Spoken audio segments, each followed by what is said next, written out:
নমস্কার, আমি মধুষা সান্যাল। ঘুরতে যেতে ভীষণ ভালোবাসি, তাই তো আগের সপ্তাহেই চলে গিয়েছিলাম বঙ্কিমচন্দ্র চট্টোপাধ্যায়ের বাড়ি। হ্যাঁ, সাহিত্য সম্রাট বঙ্কিমচন্দ্র চট্টোপাধ্যায়ের বাড়ি, যেটি নৈহাটির কাঠালিপাড়াতে অবস্থিত।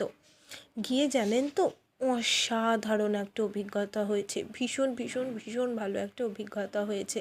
যেন চোখের সামনে সেই সময়কার ইতিহাসটা আমার চোখের সামনে উঠে আসছে।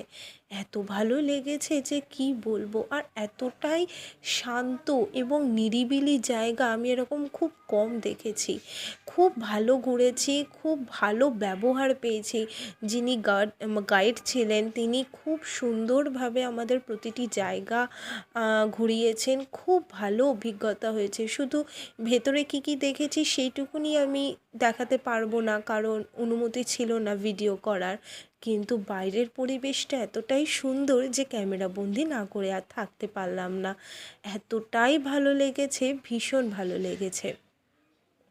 যেতেও কিন্তু খুব একটা আমাদের অসুবিধা হয়নি। খুব সুন্দরভাবে পৌঁছে গেছি। আমি চুঁচুড়ো থেকে গেছিলাম। আপাতত এখন নমস্কার।